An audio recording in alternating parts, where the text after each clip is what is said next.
do you have a lawyer today? Tell me what you're doing about that. Well, I called a couple places, but I don't really got the money for it.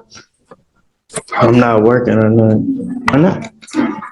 Well, really, it's transportation, but I've been searching and getting over the phone interviews and not getting calls back. But I've been trying to get one though.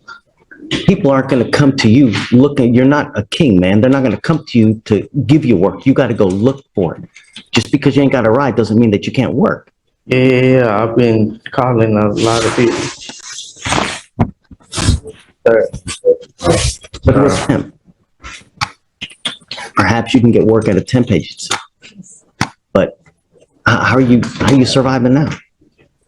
Doing my pieces. So why do the people of Harris County get to pay for a lawyer for you when you get to play Xbox all day and do nothing? Play no game. So what do you do all day? Try to figure out how to get some money for my daughter. Man, you got a kid and you're not working. If I had to sell my game just to pay for diapers and wipes and stuff, I do contribute and You don't contribute, man. pay for my daughter's things. Kids need food, they need clothes, and they need a father. And you're not doing any of those things, Mr. Espinosa. Get a job. Kids need to eat. They don't wait. They need food now. I'm now making it a condition of your bond for you to get a full-time job. All right, guys, this courtroom hearing started with pure frustration from the judge. A man stood before the court unemployed, facing criminal charges, while trying to explain why he still couldn't find work. But the judge wasn't interested in excuses. He immediately challenged the defendant's attitude, telling him the world wasn't going to hand him opportunities while he sat around waiting. The man claimed transportation problems and lack of money were preventing him from getting a job, but the judge pushed back aggressively. Then the conversation took an emotional turn when the defendant admitted he had a daughter to support. Instead of sympathy, the judge became even tougher. He told him children need food, clothes, and a father who actually works, not someone spending all day playing games or making excuses. Within minutes, the courtroom transformed into a harsh lecture about responsibility, fatherhood, and survival. You don't, you're going to be working with me. You understand? It's not going to go well for you, Mr. Espinosa.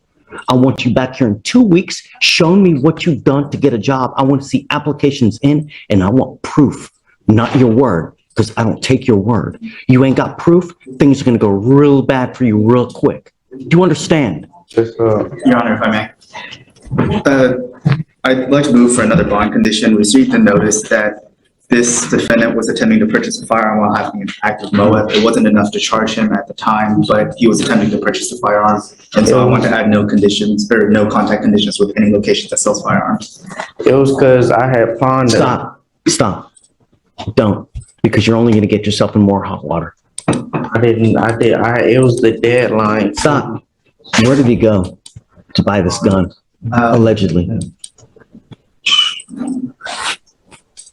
It's going to take me 30 seconds for me to look. That's great. You're able to tell that he was trying to get a gun, huh? We get a flag. And your money. Day, your money. I won't be able to have it today, but if he is returning in 2 weeks, I should be able to tell you by then. I don't have the report number to pull it up, but I can reach out to intake and figure out where it was. I'm trying to explain that. Hey, so here's the deal. I'm putting him under bond conditions, no dope, no alcohol. My only additional condition was any location that sells a firearm so that he doesn't attempt to purchase another firearm. Let's do this. I'm sending you for a drug test right now. I want to see what's in your system. Let's see why you're not working. You've been smoking dope all day. We'll see. Take your seat. Listen carefully, because this next moment escalated the situation fast. The judge officially made employment a condition of the defendant's bond, ordering him to find full-time work immediately or face serious consequences. Then prosecutors dropped another bombshell. They revealed the defendant had allegedly attempted to purchase a firearm while already under legal restrictions. The courtroom instantly became tense. The defense tried interrupting with explanations, but the judge completely shut it down before things got worse. Prosecutors requested additional bond conditions preventing him from entering any location that sold firearms at all. And then came the move nobody expected. The judge ordered an immediate drug test right there in court. He openly questioned whether the defendant was spending his days smoking marijuana instead of working. The hearing suddenly shifted from unemployment concerns into possible substance abuse and dangerous behavior involving weapons. Keep me in the jury box, Mr. Espinosa. Do you have a lawyer today? Tell me what you're doing about that. For a job, trying to. How long you been trying to look for a job?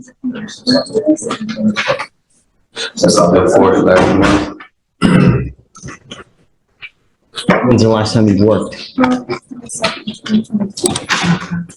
I was in school. Been that long? Yeah. Why? I just got out of school, so. Got out of school where? Did you graduate?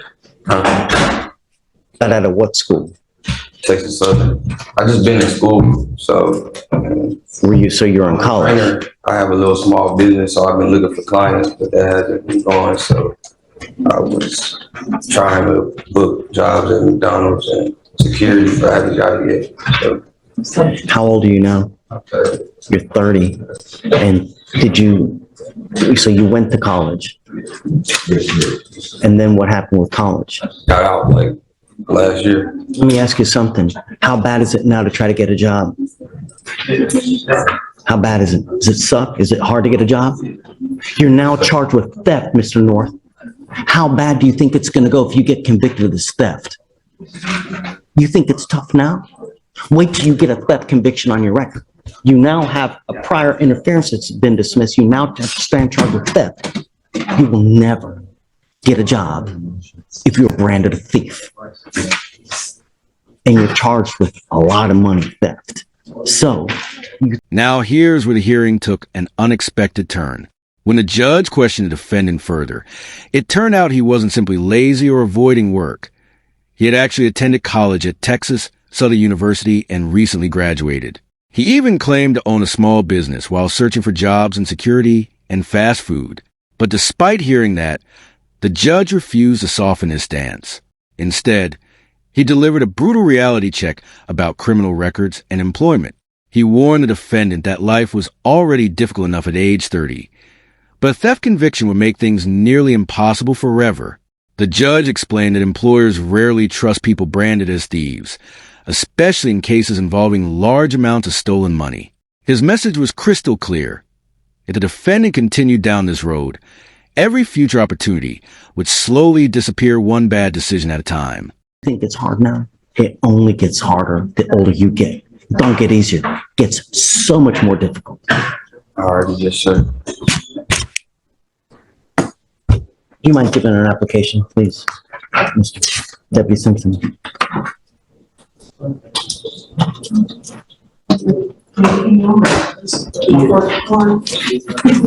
Use it wisely. I don't give lawyers to people who continue to pick criminal cases. This is now 2. No more. Person inside an apartment that the complainant stated that was supposed to be vacant, found there was observed to have damage on it. Officers made scene, and they found 2 juveniles inside the unit. And as it was cleared, they re-entered and found this now defendant in the bathroom hiding. There was a firearm, a black 9mm Ruger with the serial number defaced and unreadable, scratched off with an unknown instrument that the defendant admitted was his in his possession. Mr. Patterson, I'm going to find that there's probable cause to go forward with your case. How old are you, sir? 21 hours. What do you do for a living? I recently I've been fired, but I used to work. You folks around? Yes, sir. I do. I have my mom and my dad. They live together in Missouri City. You don't live with them? Why not? I got put out. Get back there. I mean, I could. My mom wants me there, but like my dad, we had got to like a big fight, so it's still kind of like, you know. So now you're living on the street. Basically, it's That sucks. And it's not going to get any easier, and it's only going to get worse, Mr. Patterson. You have but one life to live. This journey can be wonderful and great, where you do great things and buy great things, or it can be a miserable, rotten existence of life. You're headed. Just when it seemed the hearing was ending, another young defendant entered the courtroom facing completely different charges involving a firearm with its serial number scratched off. Prosecutors explained police discovered him hiding inside a supposedly vacant apartment alongside juveniles, while officers recovered a black 9mm Ruger allegedly linked directly to him. The judge immediately found probable cause and began questioning the 21-year-old about his life. What followed felt less like a criminal hearing and more like a desperate intervention. The young man admitted he had recently been fired, was no longer living with his parents after a major fight with his father, and was essentially drifting through life without stability. That's when the judge delivered one of the harshest and most emotional speeches of the entire hearing, warning him that life only gets harder with age, unemployment, and criminal behavior. Toward a rotten existence where you're going to be nothing. And then I'm telling you, Mr. Patterson, you're living your best life now. The older you get, the worse it gets. You become bigger, you become fatter, you get uglier, you lose your hair, and you become more and more unemployable. If you don't do something with your life now, I'm telling you, you're going to end up with a number on your back forever. I see it on a daily basis with the people in jail. If you don't believe me, I can put you there now so you can see. Straighten up, go apologize to your parents, and get your butt into school, because I'm telling you, you now prepare yourself for the next 40 years. And if you don't prepare yourself well, you will end up with nothing. Do you understand?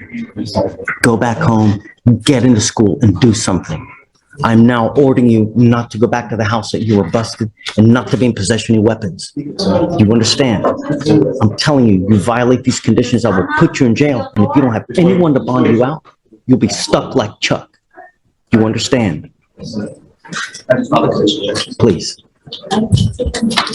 I'm going to give you a lawyer today. So I don't want you to pick up any new cases. I don't want you to violate these conditions. Otherwise, I'm telling you, I will keep you with a very high bond. You understand? All right.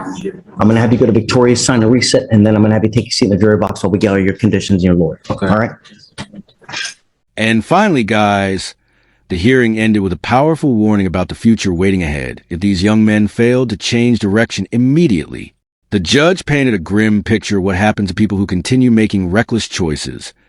Prison, unemployment, isolation, and eventually becoming just another inmate with a number on their back. He told the young defendant he was currently living the best years of his life and warned that things would only become uglier and more difficult if he didn't straighten himself out now. Then came the final conditions. Stay away from the apartment connected to the arrest. Possess absolutely no weapons. Obey every bond condition and avoid any new criminal charges. The judge even urged him to repair things with his parents and return to school before his entire future collapsed completely under the weight of bad decisions and criminal behavior.